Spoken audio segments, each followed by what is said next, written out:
We're in the middle of Perek Yudchet. This would be part 3 of Perek Yudchet. We had the end of chapter 17 leading into chapter 18, so I called that part 1. But the shir last week was part 2. Now we're up to part 3. And an incredibly tragic moment in Tanakh.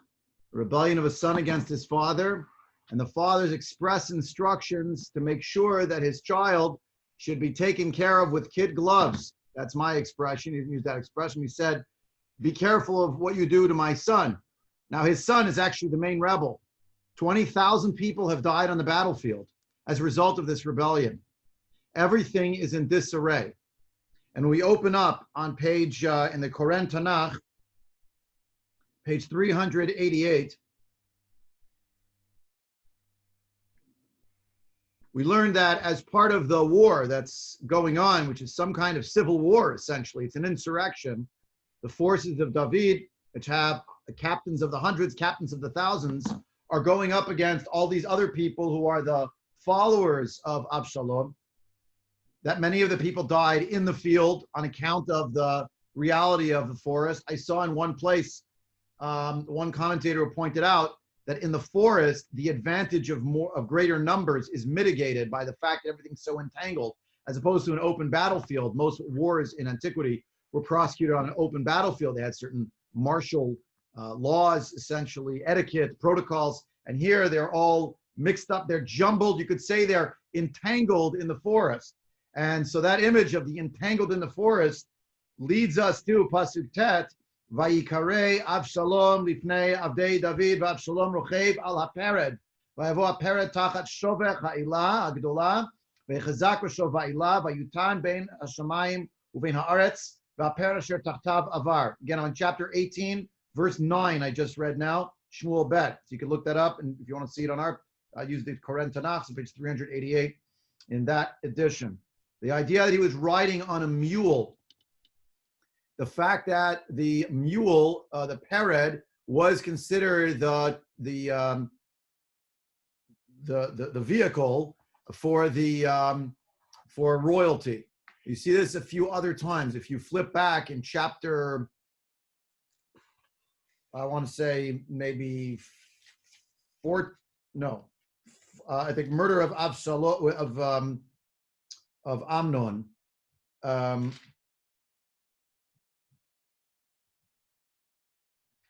Look at page 381. It's the first word on the page. It's Perek Yud Gimel, Pasuk Chaf Tet, the bottom of the previous page. So the Nare Avshalom did to Amnon what Avshalom had commanded. Vayakumu kol bnei hamelech v'yirkavu ish al pirdo vayanusu. They ran away on their mules because the mules were the animals of choice of royalty, and that's why he's riding a parrot here also. They all did. That was their whatever I called it before, the Chevy Escalade or whatever the name of that black SUV is that many heads of state ride around in these days. So Pasuk Yud, he's not dead when this happens. Pasuk Yud, Vayar ish echad vayaged li Yoav vayomer hinei raiti et Avshalom talui ba'elah. I see that he is hanging from the elah within this tree. He's ensnared within it. Vayomer Yoav la'ish hamagidlo v'hinei ra'ita umadua lo hikito sham artza ve'alayla tet lecha asara chesef v'chagora echat. Yoav asks the reporter, why, if you saw this, did you not kill Avshalom? Now you can look at the top of the page, on this very page, in page 388, Pasuk Daled, it says the king was careful to say, be careful about, Pasuk Hey rather, La'at li lanar la'Avshalom. Be careful what happens with my son Avshalom. Take good care of him. And he didn't mean it in the sense of a mafioso asking that his son should be rubbed out. He wanted that his son should be in some way repatriated. He was, after all, royalty and not a rebel from another house, but from the same house. He's the next line in succession, although not in the right time. That's what Avshalom thinks. So Yoav has other considerations. Vayomer ha'ish el Yoav, v'lu anochi shokel al kapai elef kesef lo ishlach yadi el ben hamelech. If you gave me 10,000 pieces of silver.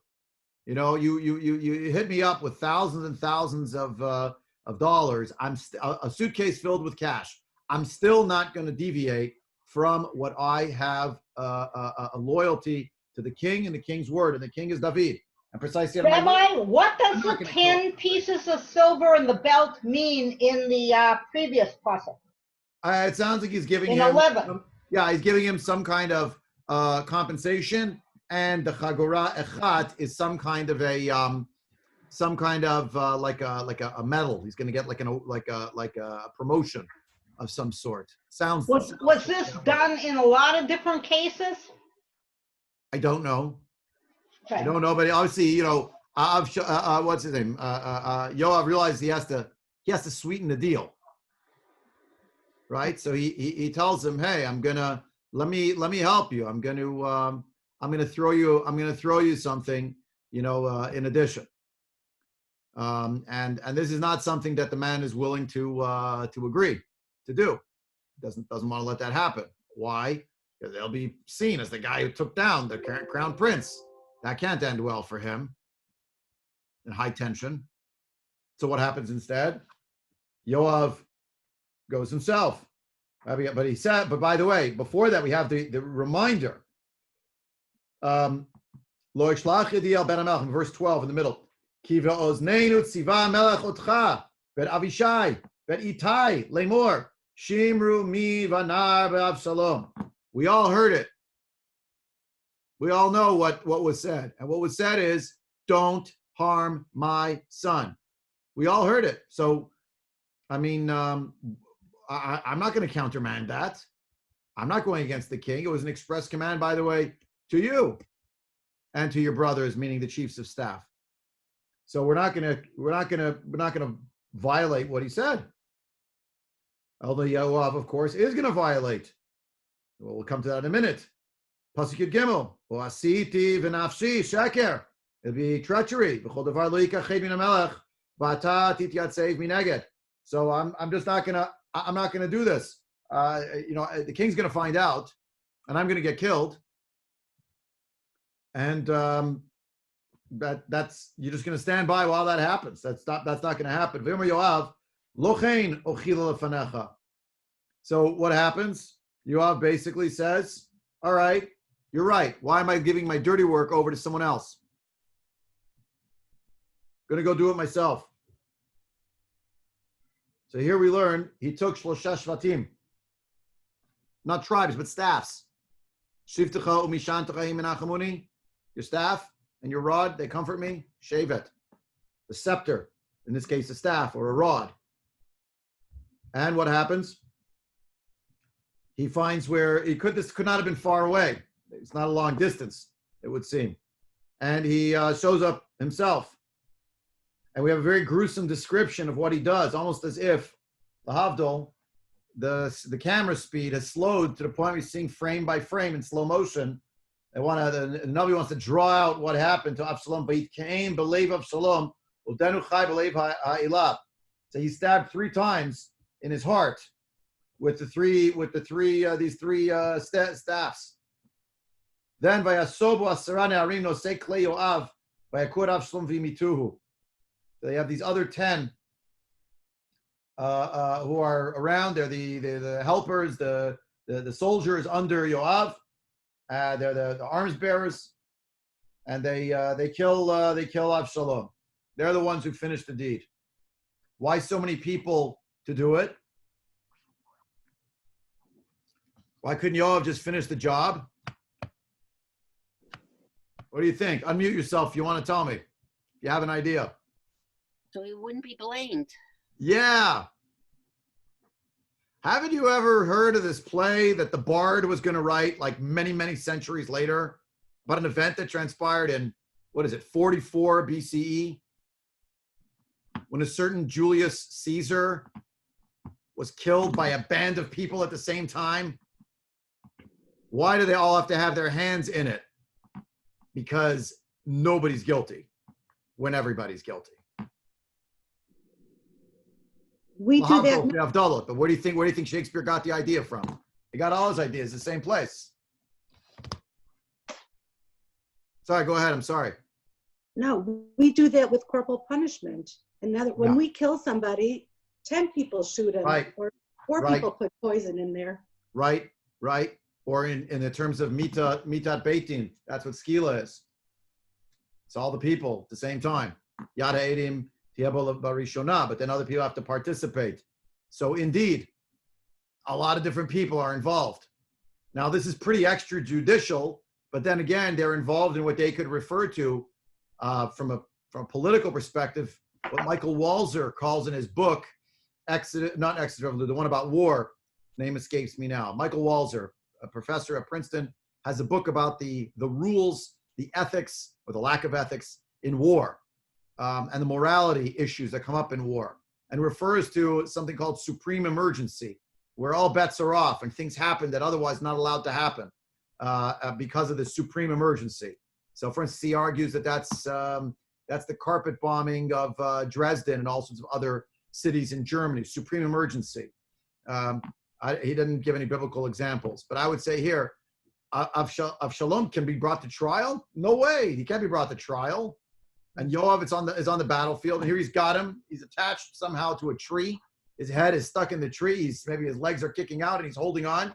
And Avshalom gets killed, but he doesn't get killed by one person. Umpteen people have their hand on the, as you said, on the other hand on the trigger or the poison or whatever it is. So here, they all have a hand in it. And this is how Avshalom ultimately dies. Now, Rabbi, yeah, in the Torah, there's that business with the woman that, in war, the bloodlust. So if you find some woman that you want. Yeah. Okay, so obviously the Torah is predated Michael, whatever. And is this situation ever earlier where it's mapped out or something? I mean, if the business with a woman is, then you'd think that something like this would have come up even more. Yeah. Okay. Wait. Okay. So hold on. I didn't mean to draw us too far out of the realm we're in here. You're referring to the Eshet Yifat Torah, which we did discuss already a few times. Right. I'm sure we'll come back to it again. In war, people kill each other. That's the main activity that's going on in war. So there are already loosening of moral boundaries right there. We talked about that also previously about moral injury, etc. But what I'm referring to here is the king gave a specific mitzvah, in quotation marks, b'tzitutim, air quotes. He said, don't harm my son. The guy who found Avshalom hanging from the tree, although not being choked, just hanging and ensnared, knew full well, and that's why in the Navi it tells you, he reminded Yoav, we all know, we all saw when you and your brother and this and that, everybody, all the generals, everybody knows we may not kill Avshalom. And what does Yoav do right after that? He kills Avshalom. So I'm arguing this is, in Yoav's estimation, a supreme emergency to the state, to the kingdom. There isn't going to be a trial of Avshalom that's ever really going to end with Avshalom being killed. Avshalom is the reason why 20,000 people are dead. That's the instigator. That's the rebel. That's the flip side of, we'll see it right now. Look at the next pasuk. The flip side of the general saying to David, you're not going out to battle, sire. We know you're a seasoned warrior. If you go out to battle and you get killed, it's over. And who cares if we're fighting? Because if you die, sire, Avshalom taking over. But conversely, if Avshalom dies, the war's over also. Look at pasuk Tet Zayin. Vayitka Yoav bashofar. Vayashov ha'am yirdof acharei Yisrael. Ki chasach Yoav et ha'am. Yoav blows the shofar, and the war is ended. Nobody is going after anybody else. It's finished. Why? Because the main instigator, the main reason why there might have been anyone who was fighting, there's no longer any reason to fight. This is not the first time, but the second time that Yoav blowing a shofar ended a battle. Hold your finger here on chapter 18. Go back to Shmuel Bet Bet. Even if you weren't with us when we learned it, I'll give you the one-liner. It's on page 367 of Koren Tanakh. While we're getting there, there was a skirmish which led to a more than a skirmish. There were casualties, over 300 people who were killed between the forces of Yoav, representing David, and the forces of Avner, representing Ishboshet. And they got into it's not a scrap. It's not like there were bloodied noses and that was it. People died. And if you look at the bottom of the page, toward the bottom of the page, it describes Pasuk Chavchet, Vayitka Yoav bashofar, Vayamdu kol ha'am, v'liyirdefu od acharei Yisrael, v'liyasfu od lehilachem. The battle between the people of Avner and the people of Yoav, meaning the people of Shaul versus the people of David, was stopped by the sound of the shofar of Yoav saying it's over, and they did not fight after that. By the by, after this story, we know what happens later. Avner gets killed by Yoav, and Avner was not meant to be killed because Avner got into a scrap with Ishbosheth. He left. He came to become friends with David. If you go today to Hebron, Ir HaKodesh, you could say, right near the Marad HaMachpelah, if you're facing the Marad HaMachpelah, there's those steps to go up. But if you don't go up the steps to go up into the to go onto the plaza outside of Marad HaMachpelah, instead you turn left and you walk down that little street. The name escapes me right now, and you make the first possible right. If you can get past the Chayalim who are there, you'll come to a marker just at a gate, a turnstile gate that separates between where the Jewish people live and where the Arab people live. There's actually a plaque that says, this is Kever Avner ben Ner. Here's where he was killed in Hebron. Now, was it exactly that spot? No idea. But that's the place where Avner was killed by Yoav. Yoav killed him by stabbing him. When Avner bent down to look at a shoe, Yoav sucker punched him with a knife in his hand, and he killed him. And David was very upset. Yeah. You want to finish your thought, and then I'll ask you a question. Finish the sentence. So David was extremely upset. Davka thought that Avner was going to be the bridge to make peace between Ishbosheth, Shaul's line, and David, because David does not see it as a big contest between him and Ishbosheth, Mephibosheth, etc. And yet Yoav, the general, is scheming. Now fast forward to chapter 18. Yoav took the law into his own hands. The king specifically said, don't touch my son or treat him gently. He killed him. He himself killed. But then he blows the shofar and everybody goes home, and you see almost the same language. There's no more fighting because Yoav saved the nation. He saved it from being more bloodshed. And it's almost as if the Navi is giving you an affirmation that what Yoav did was correct, even though the king said, don't touch my boy. Okay. Okay, Linda, sorry. This was a question about the language. The verb that when he propels these shvatim into the chest of Avshalom, and then it's followed by vayitaka, and those two words, what is it? Vayitkaem and vayitaka. It's just, yeah. And Larry was saying, the shvatim, the shevet, and the shvatim that are used. Good. But I don't know. I didn't know this verb vayitkaem. You're a chiddush. I didn't even notice it. I don't know. I don't know what it is. It sounds kind of, it's parallel. Translated. The translation is darts. Yeah. There are darts that are blown, but like a shofar. But it's not bad. That's on the word vayitkaem. But if something is takua, it means that one thing is stuck into another thing. Oh, okay.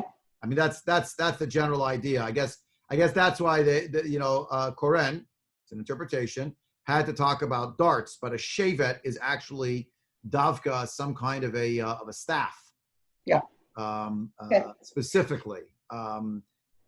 It is an interesting idea, though. I mean, the idea that he davka killed him in this way. Is it also significant that the shvatim were torn against each other? Yeah, that's nice. That's nice. That's nice. Mida keneged mida. Yeah. Yeah, that's nice. I mean, it's not nice, but I'm just saying, you think about that. I was going to say the idea that he took three, it doesn't say he used a sword, but Dafka, he used three large staffs, rods. Art Scroll uses the word, Art Scroll Tanakh uses the word staves to translate. Staves, yeah, a stave, yeah. A stave, a staff, same thing. Yeah. So, but the gruesome nature of it and the way that it's like drawn out, could have just said Yoav killed him. This, that. So we're going to see something in the Gemara in a minute. We're not up to it yet, but here we see that he sent everybody home basically. But this is not the end of the story. Look at Pasuk Yod Zayin, because there is one last piece. Vayikchu et Avshalom, vayashlichu oto vayar el hapachat hagadol, vayatzivu alav gal avanim gadol meod, v'chol Yisrael nasu ish le'ohalav. They stoned his body. Now they got everyone involved. Everyone's hand was in it. He was already dead.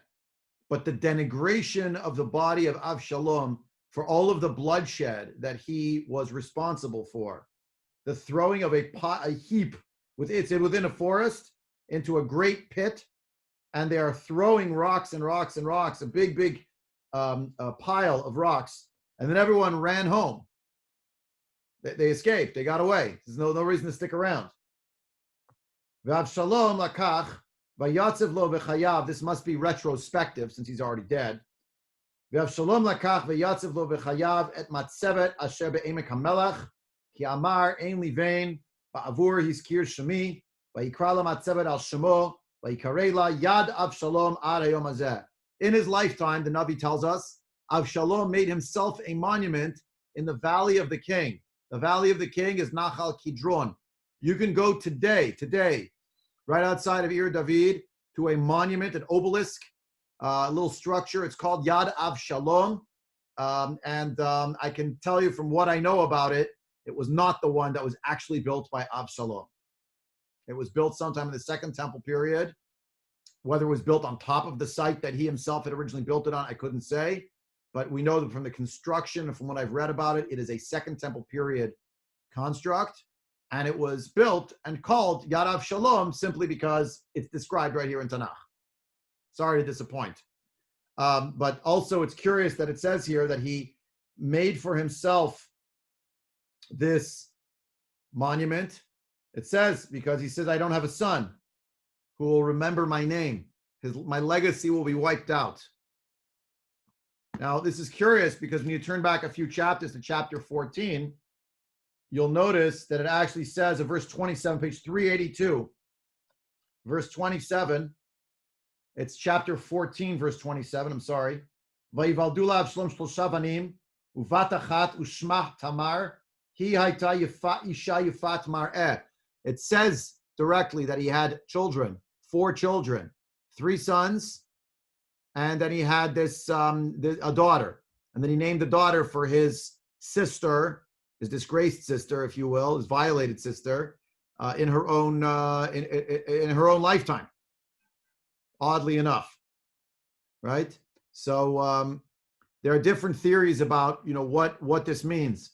The Radak, for instance, says that he had children, but the children died in his lifetime, and therefore, since these children died, he realized he had nothing left in the world. Now, why did they die? They died. I don't know. There are those who want to theorize. I think Rav Amnon Bazak, I think he made it up. He theorizes that actually they died for the simple reason that they were unworthy of remaining alive after what he did to do so much damage. So he was punished that they died in his lifetime. Could be. I mean, it's just it doesn't say directly. Now the Gemara in Masechet Sota just says he didn't have a son who was really worthy of becoming the king. So what does that mean? Not worthy? Again, not entirely clear what it means. That the son wasn't. His son was worthy. Why not? I don't really know, and I didn't really get a sense of it from the Gemara. But we'll come back to one aspect of this shortly. He makes himself this mazkeret, this monument, and you do hear the idea that a man who was destroyed himself owing to his conduct was also interested in his legacy. He was concerned, what will my legacy be? And how much of this desire to be the king was also about sort of this propagation of power and legacy ongoing. Reminds me of the poem Ozymandias, for those who know the Shelley poem, Ozymandias. There's nothing left in the end, but some cracked statue somewhere. Like that's what he got. There's no nachas over here. Also, something else, and this I thought was instructive, the fact that it referred to the pared, the mule which is barren, and the focus on him riding on a pared, pasuk tet, verse 9, tells you 3 times about the pared. Avshalom rochev al hapared, vayvo hapared, and then finally v'hapared asher tachtav avar. The pared is a mule that has no future, and here we have the same thing. He had no, there was nothing left. Nicha, unless he wasn't blessed with children, but he was a tzaddik and he did great things in the world. It wasn't that guy. He didn't do that. You think of great people in Jewish history, maybe who weren't zochim to have children, but what a contribution they made to help the Jewish world. You have some individual level as well. Think about not just Lubavitcher Rebbe and Nechama Leibowitz, but you can also think of Rabbi Meir Shapiro, Rabbi Levin. There were such people in the world, great tzaddikim and great Talmidei Chachamim, who even though they weren't zochim, but they had a memorial that was a living memorial in their contribution. What did he do? Nothing. Is there any thoughts on why the pared was the chosen animal for royalty? No, I was trying to figure it out. I did a little bit of research, and I honestly, I came up empty. If you come up with something, please let me know. It's it's the horse meets the donkey. It itself is a hybrid. Wouldn't it be? I would have thought that was like something with shatnez, that you couldn't even breed a horse with the donkey. Couldn't, but they had it. You couldn't, but once it was already done, you could keep it. The idea that Avshalom himself was a bit of a hybrid himself. His grandfather on one side is his father rather on one side is David HaMelech. His grandfather on the other side is the king in up in where is it, in Geshur, up on the other side of the river, other side of the Jordan, not even Jewish. His mother is Ma'acha, the wife of David. That's the Eshit Yifat Torah story, Shelley, from before. So the idea that Avshalom was like that, there may be something there. Then you have, unfortunately, Tamar doesn't have children. Avshalom doesn't have children at the end. He has this monument, for whatever it's worth. What I want to focus on now for the rest of today is the following idea. It is the question. Rabbi, oh, I got Helen, one. Go ahead before we get there. Yep. Okay. One rabbi came and told us a story. A man is walking. He doesn't know that he has a suit on made of shatnez. And somebody comes over to him and says, your suit is made of shatnez. You better take it off. Of course, he's in the public arena and he can't take his suit off. But when you say a hybrid, once it's there, but the evidence that you can use it, I'm not sure about that. Okay, you're sorry. The hybrid of the animals. But in the shatnez wool and linen, a person doesn't know. Somebody tells them, "Ooh, the wood." Right. I'll tell you why. Because it says in the Torah specifically, "Do not wear the shatnez." The wearing is the problem. In the other case, with the animals and with different species, the interbreeding of species is itself just the making of it is the problem. I see. Okay. You're not actually making it, so that's it. You got out of the problem. Okay. Okay. Good. Okay. Let's go. Let's go together. Let's journey through a few things. Let's see first. I want to focus a little bit on the hair because Chazal thought it was important. First of all, the parallels should have been going off in your head already. Look at chapter 37 in Breshit. Everybody knows this chapter backwards and forwards. Vayeshev Yaakov be'eretz Meger Aviv be'eretz Canaan. Ela tolet Yaakov. Yosef ben Shvas Rishana haya ro'eh et Echav batzon v'hu nar et bnei Bilha ve'et bnei Zilpa neshei Aviv vayaveh Yosef et dibatam ra'ai el avihem. Yosef, the child of Yaakov, is a nar, but not just a nar, meaning that he was a boy of 17, but as Rashi writes, I gave it to you right here, Vunar, Shaya Osemasin Arut. He did things that teenagers do. What was that? He was busy fixing his hair. And he was fixing his eyes. Kadei Shia Nira Yafe. He wanted to look good. If you keep reading, of course, as we know, further along in the story, Yosef was a looker. Like his mother before him was described as very beautiful. Yosef is a very handsome young man. And this nar, this thing with the osamasa na'arut, that he's busy with his hair, is of course something that will eventually be an issue. We find out later on that the Eshet Potiphar, one of the things she's trying to do, which is coming after him, seems to be that she's interested in the fact that he's very good looking, right? So part of that is his appearance. Obviously, that's what it means. It's a big part of it. That's right. That's the whole thing. Yefei Torah, Yefei Mar'eh. The Torah describes further along in Sefer Bereshit, right? In chapter whatever it is, 39, it says that he was a very good-looking fellow, right? So if you look at Rashi there, I actually neglected to put it in, but if you look at Rashi in Perek Lamed Tet, it says on the words Yefei Toar that he saw himself as ruling in the house of Potiphar. So he started to eat and drink. Ochel b'shoteh u'mesalsel b'sa'aro. He would tussle his hair. Amar HaKadosh Baruch Hu, the Holy and Blessed be He said, this is, I'm quoting to you Rashi, it's not on your sheet. Avicha mitabel. Your father is grieving. You're busy with your hair. Ani megare becha et hadov. I'm going to put a bear to come attack you. Miyad, right away. What's the next words? Batisa eshit adonav, etc., etc., etc. Right? I'm going to send her to attack you. She's going to come after you. Yeah. So that's the idea. These two things are connected.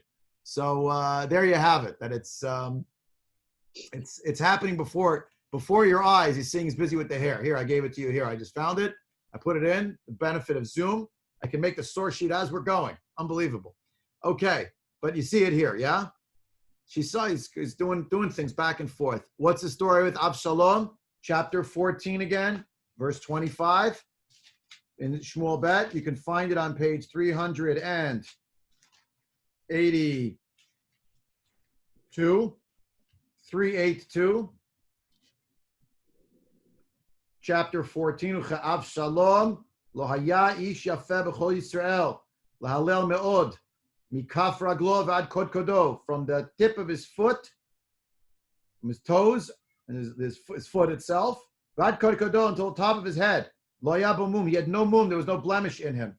Uvegalcho et rosho, when he would shave his head, he'd cut his hair. V'yamiketz yamim le'yamim, every so often he would do it. Sounds like it was annual. Ashi galech, that he would do it as shaving, a shearing, annual shearing. He chaved alav v'gilcho, was very heavy, and therefore he shaved it. V'shakal et sa'arosho 200 shkalim be'evan hamelech, 200 stone, whatever that means, worth of hair, annually, shorn from the head of the locks of Prince Avshalom, a very, very good-looking guy. And the Navi wants us to know about this right here, right? By the way, 2 contributions to the world. He gave the world his beauty, and he cut off his hair to give it away to people, or whatever he did with it, I don't know. And he had children. What happened to the children? Nothing. Either they died or they amounted to nothing. And also the hair, look at the next source right here. Mishnah Masachet Sota. Shimshon halach achar einav, lefichach nikru plishtim et einav. Therefore, the plishtim took out his eyes. Vayachazu plishtim vayinakru et einav. By the way, not mentioned here at this moment, but obviously, what else did Shimshon have a lot of? Hair. Got him in trouble. Delilah. Cutting of the hair. The hair is the source of the strength, etc. Okay. Avshalom nitga'eh b'saro. He was busy with his hair. Lefichach nitle b'saro. He was hung by his hair. By the by, on the level of pshat, it doesn't say it was his hair, but it says specifically it was his head. The assumption is it was his hair as well. Why? We'll see shortly. I mean, why? Because that's what happens. But midah kineged midah. He was always showing off about his hair, so therefore his punishment was with the hair. Ulefi shebal eser pilak she'aviv, lefichach natnu bo eser luna viot. Because he was with the 10 different concubines of his father, therefore the 10 people who were there used their spears. These are Shanamar, Vayasobu, Asana Shimno Sekle Yoav. They all showed up and also they stabbed him. Ulefi Sheganav Gimel Gnevot. He stole 3 times. Lev Aviv, Velev Beitin, Velev Yisrael. 3 hearts were stolen. His father, the court, and the heart of his and the heart of Israel. And it gives you the pasuk, at least on the one of Lev Anshe Yisrael. Therefore, 3 staves were stuck into him, 3 staffs. Shenamar vayikach shlosha shvatim b'kaboy v'kein b'lev Avshalom. Here's the English. Okay, Rashi. What does it mean? Rabbi. Yeah. Rabbi, where does it say in the actual text that there were 10 concubines that were left behind and were taken by Avshalom? I thought it didn't give a number. I thought it did.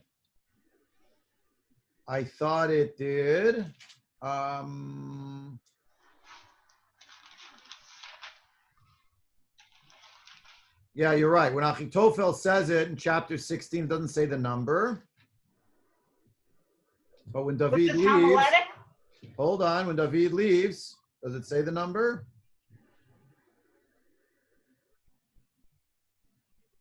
When he leaves, I thought it did say, yeah, look at, it's right here. Chapter 15, verse 16.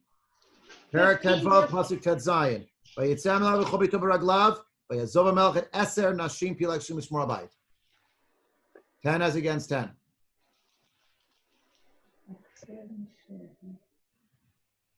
Oh, okay. Thank you. No worries. Rashi, Masachet Sota, Lev Aviv Lev Beit, in Dechtiv, it says, El Chana, he said to his father, Chana v'ashalma et nidarai, et nidri.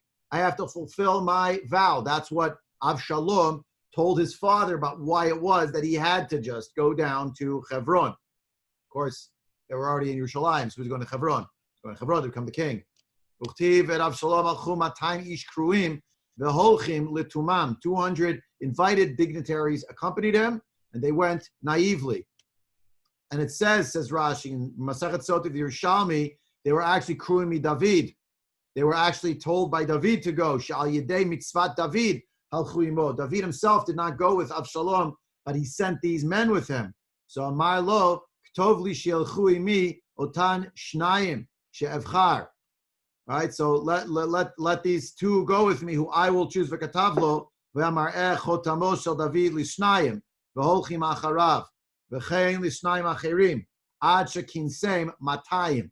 So David had given Avshalom, according to Masachet Sota in Yerushalmi, David gave Avshalom a note. The note said, yes, you may take 2 men with you, up to 2 men. So Avshalom used the same note 100 times to get 100 pairs of 2 men. Now, what's the function of 2 men? They're witnesses. Sanhedraot. They were all heads of Sanhedrin. They were all great sages. They were important people. Hare Lev Aviv Lev Beitin. That's his father, and of Beitin, that was also stolen. The Lev Anshe Yisrael, the hearts of the people, Dichtiv, Bekarav Ishli Shtachavot, Bikrav Ishtachavot. When a person would come close to go to the king, so he interposed himself. We saw that previously. He said to people, what are you going up to the king? He doesn't care about you. I'll give you the answer you want. Who will make me a judge? It actually says that he stole the hearts of the Jewish people. So Rashi just fills out, he stole the heart of his father, the Beitin, and of all of Israel. And the heart of his father, the heart of the Beitin is the same thing, because through his father's writ did he falsify its usage by playing the same note again and again and again, giving it out to different people, garnering up to 200 people who came along, thinking they were listening to the king. And this was the king's bidding. Then they show up and it's a coronation ceremony. But they know they were invited by the king to show up. Ergo, the plot is hatched. Now the Gemara fills out this picture. I gave it to you here in the English. Avshalom nidgeh b'saro. Tan Rabban rabbis taught. Avshalom b'saro marad. He rebelled with regard to his hair. Shenemar Avshalom lo haya ish yafeh. There was no one as beautiful and handsome as him. V'galchot rosho. By the way, the idea that he's getting in on his good looks is also part of the sort of the populist movement. Yeah, v'amiketz yamim li'amim asher yigalach ki chaved alav v'gilcho. V'shakal et sa'ar rosho 200 shkalim. It's very heavy. Be'evan hamelach, and the king's stone. Tana. Evan sha'anshe tiver v'anshe tzipori shoklim ba was actually the stone that was used by the people in Tiberia and in Tzipori. What is it? Very, very heavy. Okay, so we're trying to learn what is lefichach. Therefore, nitle b'sar. Therefore, he was hung on his hair. Shenemar vayikare Avshalom lifnei avdei David. Avshalom ruchev al hapered. Vayavo hapered tachat shova ha'ila hagdola. V'chaz rosho ba'ila. Vayutan bein hashamayim v'na'aretz. Hapered tachtav avar. It's the whole pasuk, right? The whole pasuk practically, right? So the idea here that he was suspended between one and the other. Shakal safsira ba lemifsike.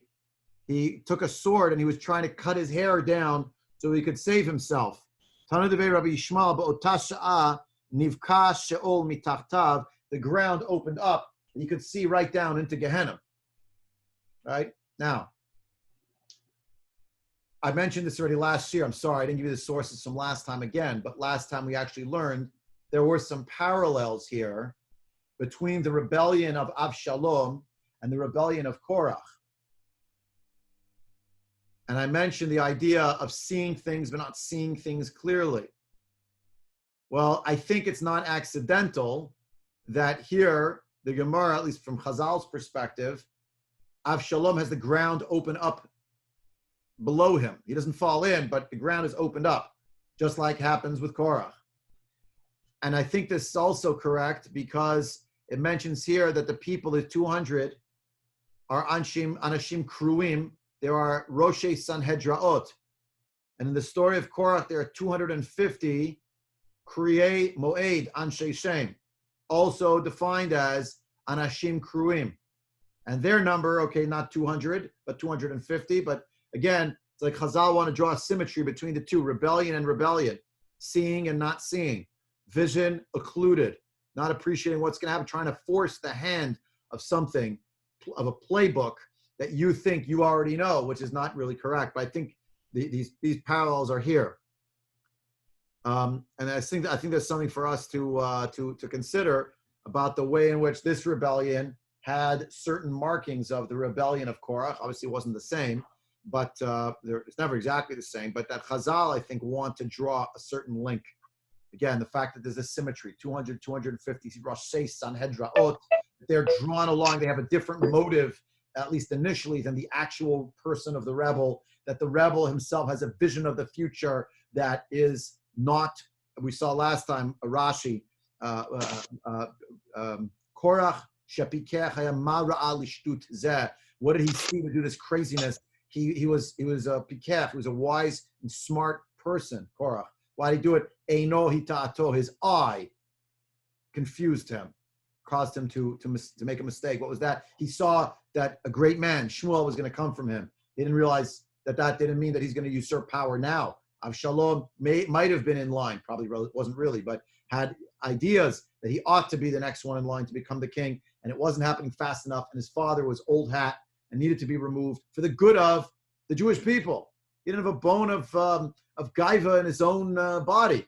It was doing it strictly for the people, just like Korach. I'm just there for the people, right? So, of course, these are ridiculous arguments. Korach was saying to Moshe, Umadu atinasu al kal Hashem. At the beginning, it sounds like Korach was saying to Moshe and Aaron, why do you put yourselves over everybody else? We're all equal in the eyes of God. Yeah, but who did he want to be the leader if not Moshe? Him. Avshalom is acting for the people, except that we learn in the Pshat. You don't have to go to the Mishnah yet. It tells you he's so beautiful. It tells you that he wants to be the king. It tells you that he took the matters in his own hands. He killed his brother Amnon. Right? He's making all sorts. He marshaled an actual rebellion. 20,000 people are dead. It is because of what he did. So now he's caught between heaven and earth. You know, he's stuck, and he's looking down at his impending fate, and he can't extricate himself from there, and therefore the Mechilta, what he was always showing off with, that's how the payment came. By the way, just like Yosef, the payment came through the hair, according to what we saw in Rashi, Sefer Breshit. Shem punished him because he's always playing with his hair. He's so gorgeous, yeah, but it attracted the wrong kind of person. It wasn't exactly a good shidduch with Eshet Potifar who's attacking him. So that's how he was also punished. Rabbi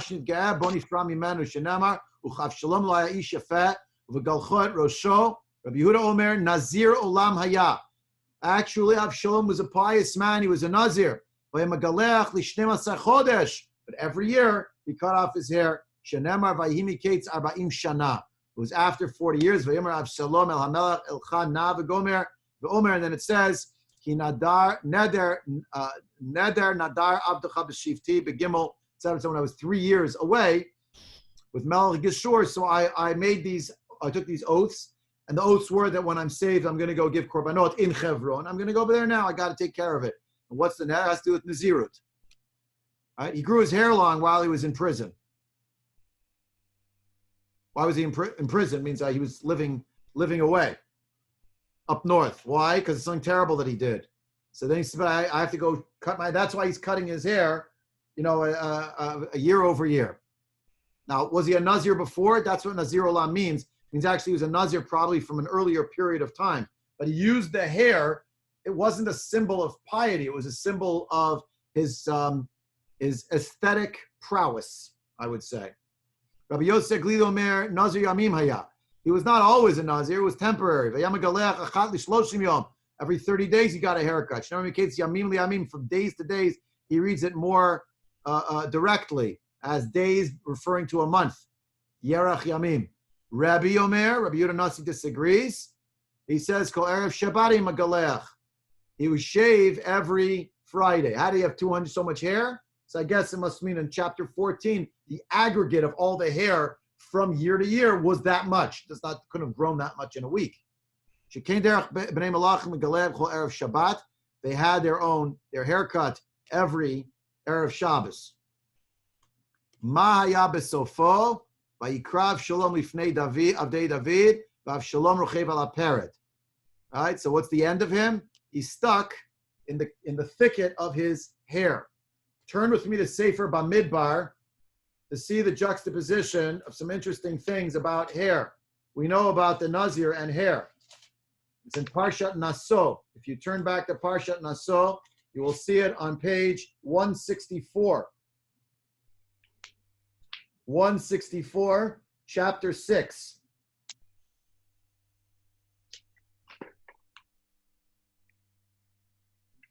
Now, we don't have time to read the whole chapter. You can scan it for yourself. I'm here looking at basic building blocks for our purposes. This is the chapter here involving the Nazir.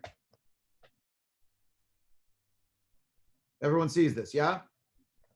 The chapter of the Nazir. Look at the chapter above it from chapter 5. What's chapter 5? It actually is almost the entire chapter, goes back from verse 11. Which psukim, please? Sorry, Sefer Bamidbar, chapter 5, verse 11 to the end of the parak is a certain subject. It's page 163 in the Koren Tanakh. What's the topic? You see it? Sota. The story of the Sota. The story of the Sota is in Parshat Naso, chapter 5, Sefer Bamidbar, when the parsha of the Sota, the suspected wayward wife of an infidelity, etc. When that ends, verse 31, you go to chapter 6, it's the story of the Nazir. Everybody wants to know why these two sections are found inside the book of Bamidbar. The short answer is because this section of Sefer Bamidbar is about purification, let's say, of the camp, different aspects of the camp. So anyone who's impure has to be out of the camp. Anyone who is committed certain kinds of treachery, they have to make penance for that. Top of the page, and then the story of the Sota, story of Nazir. Okay, these are different things that can happen. But the Gemara says that's good, but honestly, Nazir, first comes Sota, then comes Nazir. Why are the two juxtaposed? Now look at this one line. Says the Gemara Masachet Sota, Lama nismecha Parshat Nazir la Parshat Sota. So why is it that the story of the Nazir comes on the heels of the story of the Sota? Answers the Gemara, Lomar lecha shekol haroa Sota bekilkula yazir atzmo min hayayin. To teach you that anyone who sees the Sota in her hour of disarray, of being undone, just seeing such a thing was so shocking, so graphic, so intense, so sad, and so upsetting that treachery like that transpired, and you were party to witnessing it even. So just seeing it, you should go become a Nazir. Ergo, Sota leads into Nazir.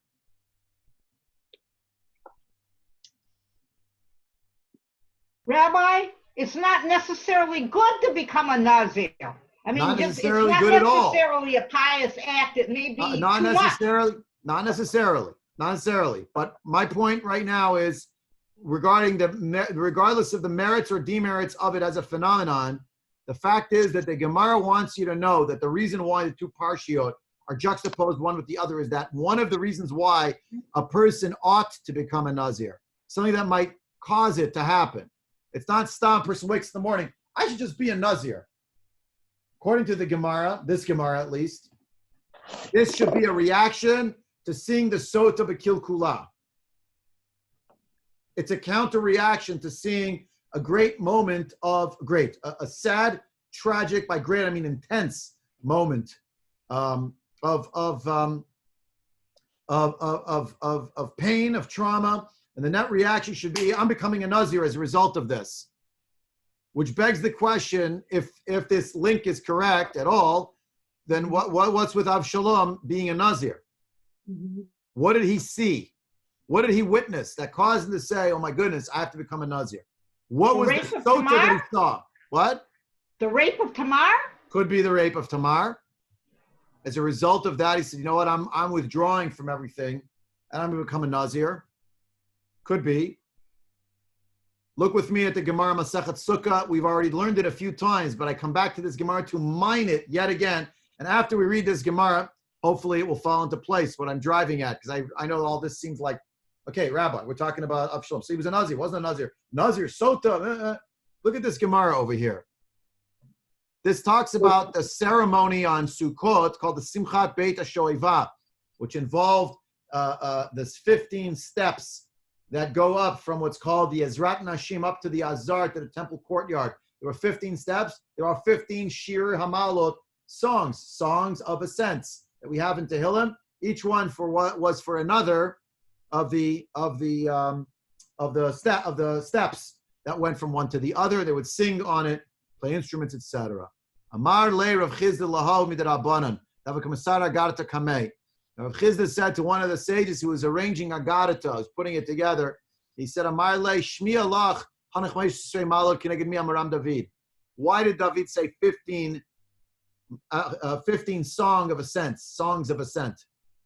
Answered this rabbi who was arranging the Agaritas, Hacham Rabbi Yochanan. That's what I heard from Rabbi Yochanan. B'shah shekara David shitin, when he dug the tunnels down under the place where the Beit HaMikdash was going to be built, but had not yet been built. It was never built in his day. Why did he dig these? It was going to be used for the pouring, for the wine libations from the altar, but he dug them very deep.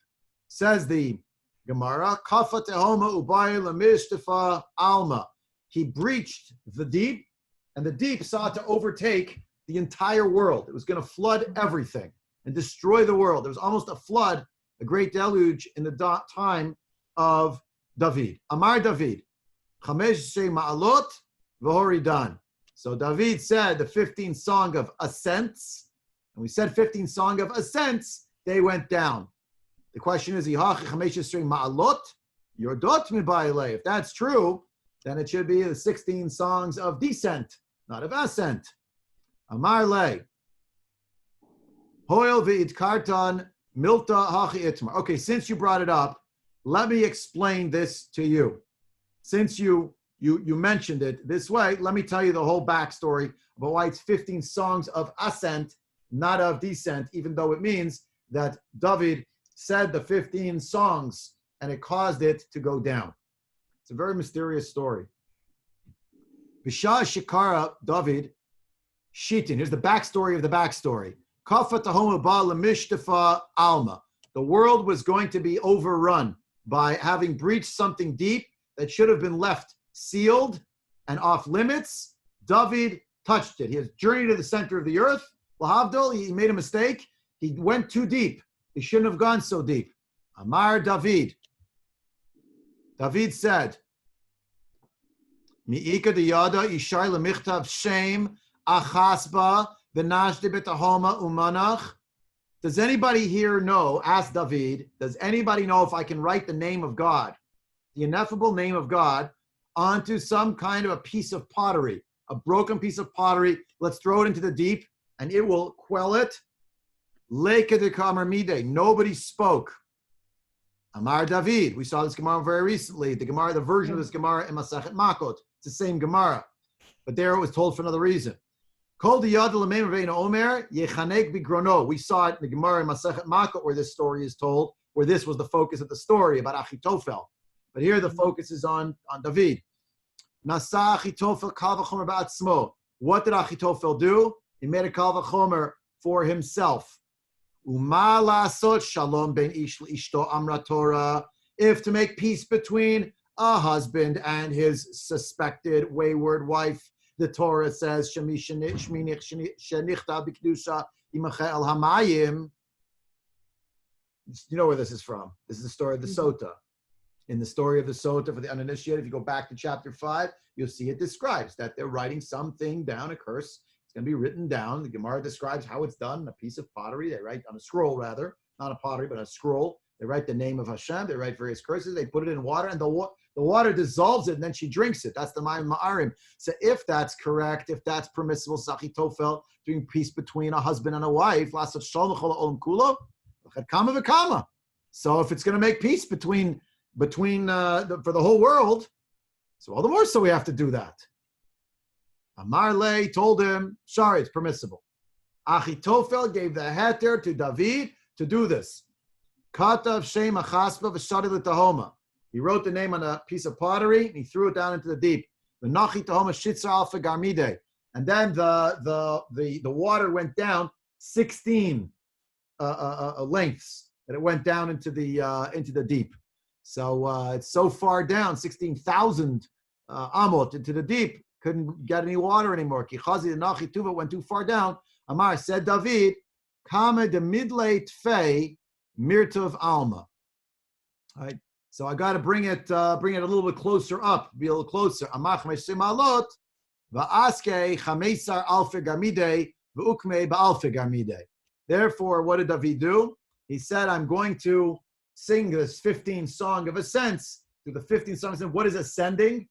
The deep water of the world is ascending. The deep is coming closer to the surface. Not going to bubble forth above the surface. Has to stay below the surface. But it's still something that needs to be related to the surface. It can't be so low down. Who witnesses this event happening? Everyone witnesses it. But among them, Avshalom. Now, on the level of shot, you can say, "Rabbi, this is very nice. Like, it's so cute." Avshalom witnessed that his father did this thing, so he became a Nazir. Come on. I want to know if there's a deeper layer of what's transpiring here about an Avshalom who sees various things happen in his family that are incredibly traumatic and tragic, that involve treachery and betrayal. And this all plays into the mind of an Avshalom of, I can't handle this. I'm acting out because I can't handle what my father did, what my brother did, what happened in my family to my sister, what's going on with me now being held at arm's length for permitting and enabling the only person to actually be the father figure in the family to dispatch Amnon to his heavenly court appointment because he don't deserve to stay alive after what he did to my sister. And I'm going to be the king. And he becomes the Nazir, but he is in the end ensnared by that image, ensnared by that, by the whole business. And it comes on the heels of an Achitophel, who is at once the great counselor who never makes a mistake, and there's a certain rigidity or brittleness to an Achitophel. He's always right. And the one time he's not right, he's out of here. He's out of the world. He went to hang himself. And the idea that Achitophel is the counselor for Avshalom. And Achitophel is dead, and now Avshalom doesn't follow soon, too far after. Larry, do you want to say? Was Avshalom witness to David with Bathsheba? Everybody knew about it. I mean, witness, did you see her going into the house? I don't know. Okay. It's the family scandal. It's in every tabloid. It's on the internet. Everybody knows about it. And it affects everything. And remember, and right, there's all these things going on. Now, I think that Gemara about throwing pieces of pottery into the water has another way. I'm saying it's completely speculative on my part. I didn't see it written in any sefer. And if it's wrong, it's a flight of fancy on my part. But I do think it does have to do with the interplay between the world of the conscious and the world of the unconscious. That which is in the world of Pshat on the surface and that which lies below. And the idea that Davka, it not accidentally, David thinks, hey, can I throw something in with God's name? Like, why did he come up with that? Why didn't he just daven to Hashem? Like, I'm going to say a chapter of Tehillim. No, you don't want to say a chapter of Tehillim. He wants to Davka write on a piece of pottery the name of Hashem and drop it in. Is there any precedent for that in halacha? Achitophel says, actually there is. Because you know what we're both thinking about it? No one's saying the words out loud. We're thinking about the Parsha of Sota. Now, when did this story happen? Did it happen before the Bathsheba story? After Bathsheba? I don't know. But the point that, and then things just abate way down. And David's Shir HaMalot is, there does have to be some relationship between what's underneath and what's above. They're not totally separated one from the other. But churning in that story is Avshalom saying, I saw the Sota B'Kil Kula. And I'm gonna be a Nazir now. Now, is it literally causal one to the other? I don't know. Again, it could have been he's a Nazir Olam since he's a little boy. But the fact remains that Avshalom is an individual who we see is a Nazir, and it's all about the hair and getting tangled in the hair. And it is, I think, again, it's totally speculative. I admit to you freely, I didn't sit in the safe or anything. There's some connection here between Parshat Sota, Parshat Nazir, and the story of David with Achitophel, and then the story with Avshalom. Rabbi, is there any connection with Avshalom and Shimshon? There is. Remember when Shimshon was like a rebel that had to work by himself? Maybe Avshalom felt that in order to get justice or to get the right result, he, like Shimshon, had to work by himself, and Shimshon was a Nazir who's who engaged in self-destructive behavior, and it was a tragic figure, and yeah, there are connections there too. We're actually out of time this morning. Rabbi, Helen, please, last word to you. Go ahead. Yeah, of course. One more hairy tale. Rivka places hairy goatskin on Yaakov's arms because she's trying to make the image of Ish Sayed.